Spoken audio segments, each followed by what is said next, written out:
Assalamualaikum. Pada video kali ini saya akan menjelaskan mengenai website. Berikut 10 macam website e-commerce. Yang pertama adalah Lazada. Lazada adalah situs jual beli barang yang menyediakan peralatan elektronik, aksesoris, fashion wanita, tas, jam tangan, mainan bayi, kebutuhan elektronik, kebutuhan rumah tangga, kebutuhan olahraga, dan otomotif. Selanjutnya adalah Tokopedia. Tokopedia sama dengan Lazada tadi, menjual berbagai kebutuhan dari tas, makanan, sepatu, hingga produk kecantikan. Selanjutnya adalah OLX. OLX dulunya dikenal dengan nama Toko Bagus. OLX fokus pada penjualan barang dan jasa baik baru maupun bekas namun yang masih layak pakai. Kategori produknya meliputi otomotif, rumah, alat elektronik, hingga peralatan rumah tangga. Selanjutnya adalah Bizzy. Bizzy adalah marketplace yang berkonsep business to business, yaitu yang membantu perusahaan dari berbagai tingkatan kecil, menengah, atau besar untuk memperoleh suplai produk maupun jasa secara mudah. Layanan yang tersedia di Bizzy yaitu kebutuhan kantor, elektronik, pantry, serta jasa servis. Selanjutnya adalah Traveloka, yaitu website penyedia layanan booking tiket pesawat, hotel, restoran, kereta, bus, ataupun mobil rental. Nah, selanjutnya adalah Zalora. Zalora adalah website khusus menyediakan kebutuhan fashion dan kecantikan di Indonesia. Selanjutnya adalah Orami. Orami adalah situs belanja online khusus perlengkapan bayi, balita, anak, hingga kebutuhan ibu hamil dan menyusui. Selanjutnya adalah Sosiola. Sosiola adalah situs jualan barang-barang kecantikan seperti make up, skincare.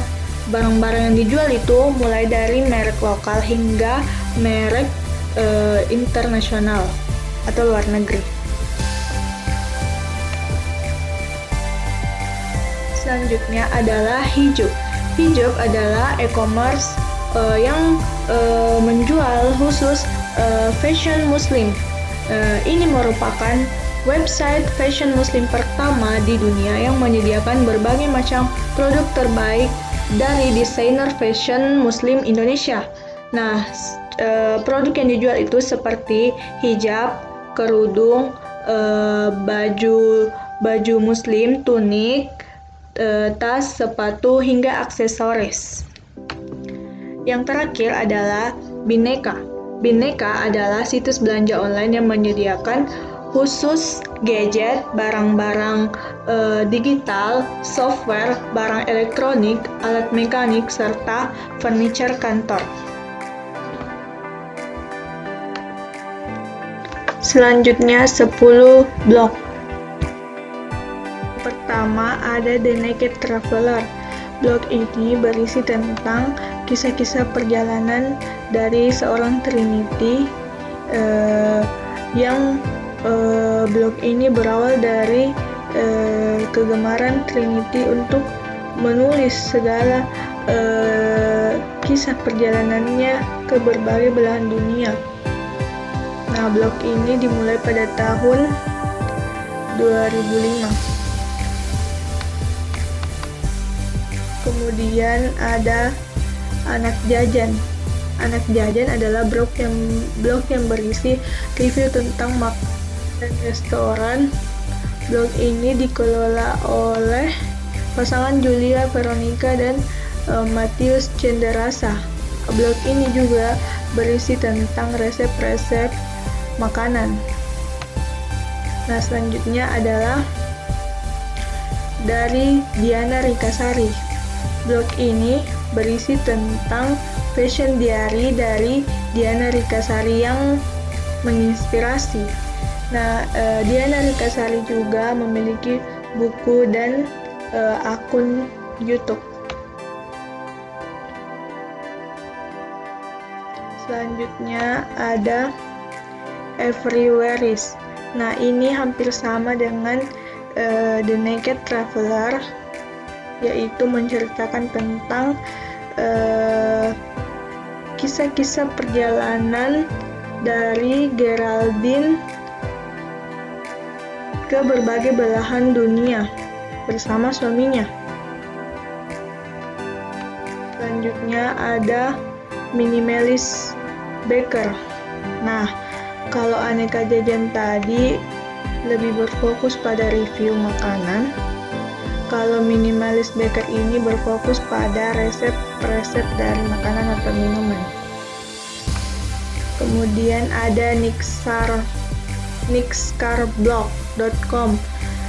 Ini berisi tentang mobil, cara merawatnya, berita otomotif terbaru, dan lain-lain. Blog ini milik Nick Roshan.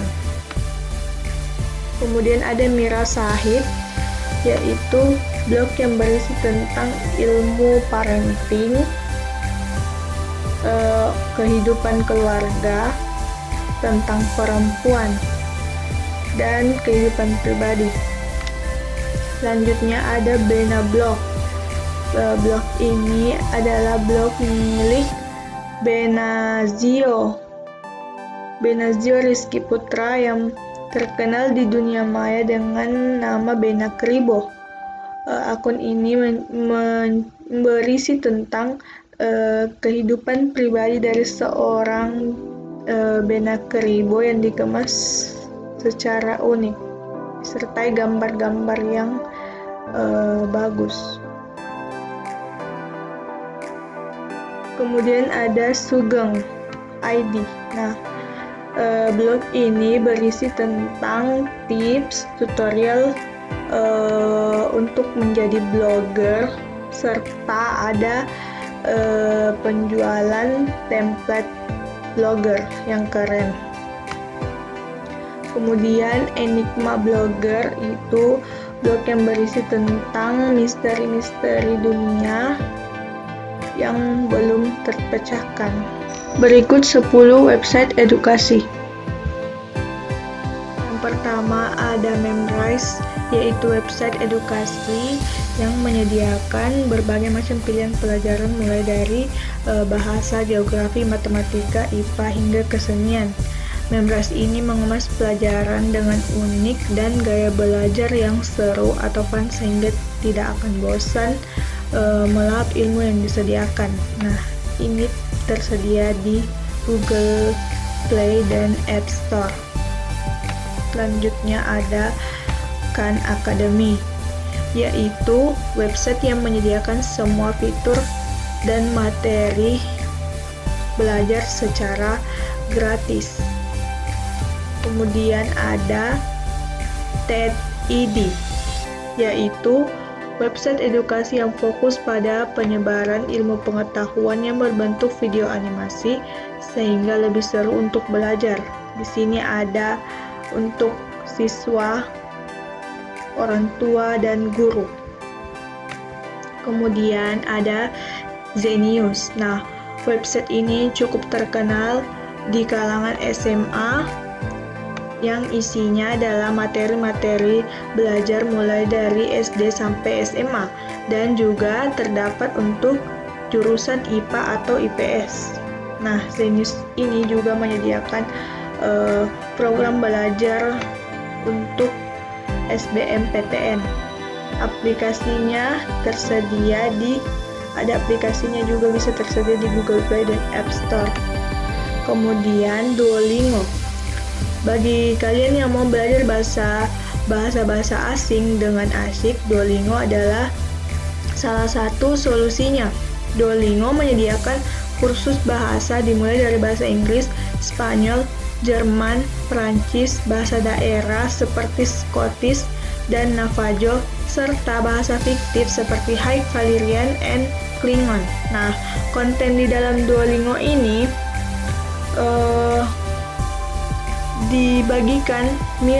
disajikan mirip seperti game, sehingga pengguna dapat dengan asyik untuk belajar bahasanya.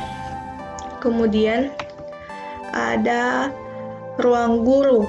Nah, Ruang Guru ini adalah website yang berisi tentang bimbel online. Nah, di sini kita bisa mendaftar bimbel online. Kemudian ada videonya jika kita berlangganan. Kemudian ada les privat serta konten-konten pendidikan lainnya. Kemudian ada Akademia Edu. Akademia Edu adalah website bagi akademisi untuk berbagi makalah penelitian. Nah, selain itu di sini akademisi juga bisa memantau analisis mendalam di sekitar pengaruh penelitian mereka, bisa melacak penelitian akademisi yang mereka follow, dan di sini kita dapat menemukan hasil penelitian di berbagai disiplin ilmu. Selanjutnya ada MentorMob. Nah, MentorMob ini adalah website kursus online yang mengembangkan soft skill seperti parenting, fotografi, skateboarding, wedding planning, entrepreneurship. Nah, MentorMob ini dapat diakses oleh pengguna Apple atau iPad. Selanjutnya ada Jurusanku. Oh my god. Jurusanku ini adalah website yang menyediakan informasi tentang jurusan kuliah. Di sini juga kita bisa konsultasi tentang jurusan kuliah beserta dengan peta karirnya ke depan, disertai dengan ada artikel-artikel mengenai jurusan kuliah. Ya, yang terakhir adalah EDX. EDX ini adalah website yang didirikan oleh dua kemitraan lembaga perguruan tinggi ternama, yaitu Massachusetts Institute of Technology and Harvard University. Nah, di sini kita dapat mengikuti kursus yang setelah selesai akan mendapat sertifikat. Semua program belajar yang ada di sini memberikan sertifikat setelah selesai. Namun tidak semua ditawarkan oleh University Harvard dan MIT tadi. Jadi jika ingin mengikuti suatu program, lihat dulu siapa yang menyelenggarakan agar bisa dipakai dalam jangka panjang ke depan. Berikut 10 website berita. Ada detik.com. Nah, website berita ini menyediakan berita tentang keuangan, berita-berita yang sedang hangat. Ada juga tentang olahraga, otomotif, perjalanan, makanan, kesehatan, dan lain-lain. Kemudian yang kedua adalah Kompas. Nah, Kompas ini menyediakan berita tentang tren yang lagi tren, makanan, tentang keuangan, bola, teknologi, sains, otomotif, gaya hidup, kesehatan, properti, travel, edukasi, dan lain-lain. Kemudian Tribun News. Tribun News ini berisi sama seperti yang dua tadi website itu, tentang berita bisnis, olahraga, seleb, gaya hidup, travel, otomotif, teknologi. Di sini juga ada Pilkada 2020 dan lain-lain. Nah, yang keempat adalah kapanlagi.com. Nah, situs berita ini khusus membahas tentang entertainment seperti artis, film, musik, Korea atau trending, dan lain-lain. Kemudian ada okezone.com. Situs berita ini membahas tentang berita keuangan, gaya hidup, selebriti, bola, olahraga, dan lain-lain. Kemudian ada fifa.co.id. Nah, FIFA ini sama seperti yang tadi membahas tentang trending bola. Di sini ada khusus Antv karena yang pemilik dari blog ini adalah Antv. Kemudian ada olahraga, otomotif, militer, digital, gaya hidup, vlog, dan lain-lain. Nah, selanjutnya ada Republika. Republika ini blog yang berbasis Islam ya. Di sini ada berita seputar Nusantara, Hasanah, Islam Digest, ada dari berita internasional, ekonomi, ada bola, dan lain-lain. Di sini juga tersedia konsultasi keuangan, fikih muamalah, dan siaga bencana. Nah, selanjutnya adalah inilah.com. Nah, di sini berisi tentang berita, teknologi, ada juga tentang berita yang sedang hangat, dan lain-lain. Kemudian ada liputan6.com. Nah, website ini dikelola oleh TV nasional yaitu SCTV. Nah, isi dari website ini adalah berita, bisnis, ada bola, teknologi, ada otomotif, dan lain-lain. Nah, yang terakhir adalah berita bola.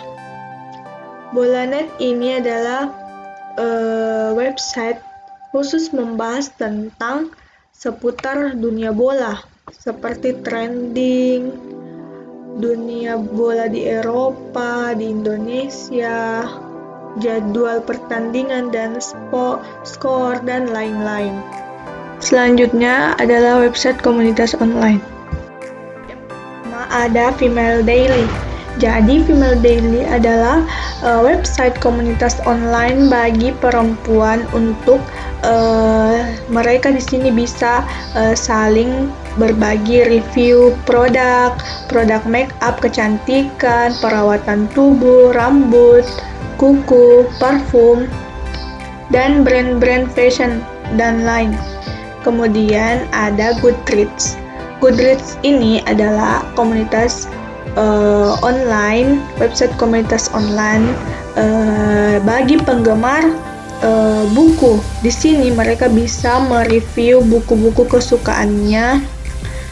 Kemudian di sini juga kita bisa menemukan buku-buku yang sekiranya dicari.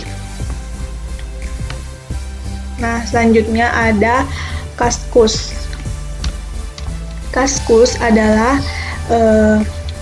website komunitas online yang dapat berbagi apapun, mulai dari hobi, permainan, kemudian tentang teknologi, otomotif, makanan, dan traveling.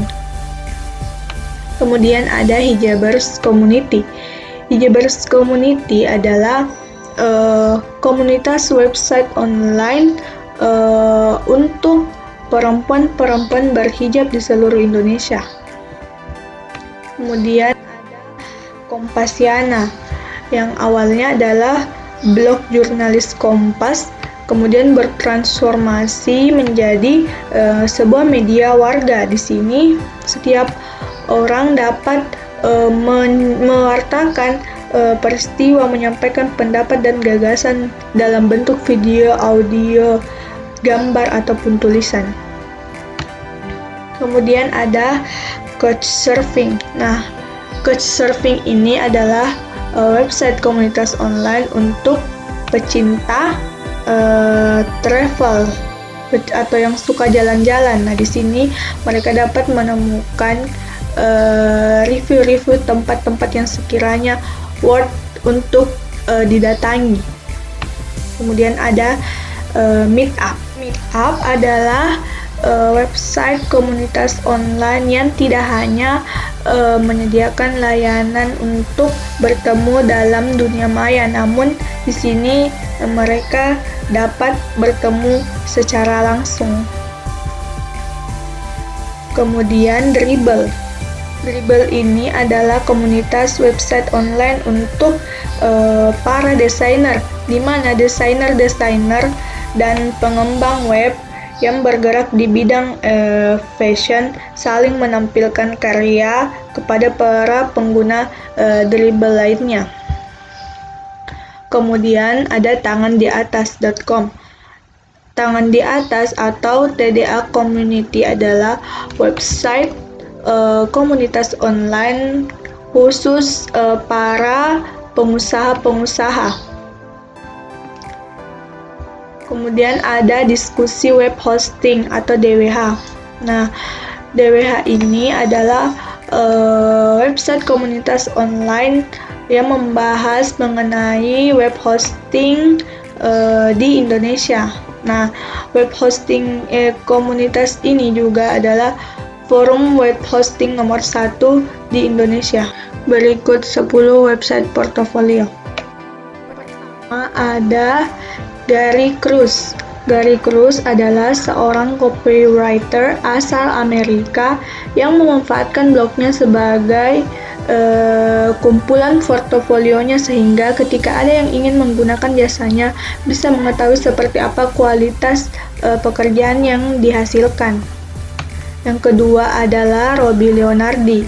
Robby Leonardi adalah seorang animator yang telah membuat CV terbaik di dunia, yaitu CV yang berbentuk animasi game yang terinspirasi dari game Super Mario. Nah, Robby Leonardi di sini memanfaatkan blognya untuk ilustrasi, kemudian ada desain grafis, animasi, dan pengembangan program. Nah, kalau yang dua tadi adalah website portofolio pribadi. Nah, ini adalah CarbonMath.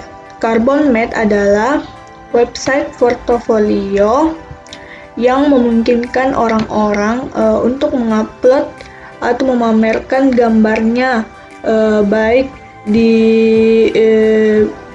dalam jenis video atau bisa juga mengunggah file dalam bentuk audio, serta gambar-gambar yang ditampilkan ditampilkan dengan tema yang apik. Kemudian yang keempat adalah karya anak Indonesia, yaitu Kreavi.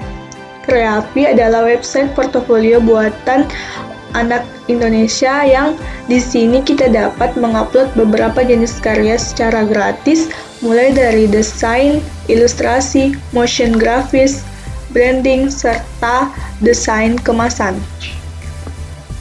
Selanjutnya ada Uplabs. Uplabs adalah website portofolio yang memungkinkan orang-orang untuk mengupload portofolio hasil karya ikon, template, dan desain web. Kemudian ada Behance. Behance adalah salah satu website portofolio terpopuler saat ini. Portofolio yang dapat dibuat di Behance yaitu motion, ilustrasi, desain produk, fashion, sound, dan kerajinan foto, serta masih banyak lagi. Kemudian ada Pinterest. Nah, Pinterest ini adalah website portofolio yang dimana kita dapat membagikan foto, video, baik foto masakan, fashion, tutorial, atau apapun itu. Nah, di sini pengguna juga dapat mengpin gambar atau video dan mengunpin, sehingga dapat memudahkan untuk melihat koleksi-koleksi yang dipin oleh pengguna. Pinterest ini juga sudah memiliki aplikasi yang dapat di-download di Play Store. Selanjutnya ada Flickr. Flickr ini adalah website portofolio yang dimana pengguna dapat memamerkan karya-karya hasil jepretannya. Jadi website ini ditujukan untuk orang-orang yang berminat di bidang fotografi. Selanjutnya ada Crevado. Crevado adalah situs penyedia layanan portofolio online yang responsibel untuk dibuka dan dalam tampilan desktop dan mobile. Kemudian Crevado juga memungkinkan para penggunanya untuk mengunggah file dalam berbagai bentuk seperti PDF, GIF, foto, video, dan format lainnya. Dan yang terakhir ada ArtStation. ArtStation adalah website portofolio di mana kamu bisa memamerkan karyamu, karya desain grafismu yang berkaitan dengan game, film, serta hiburan.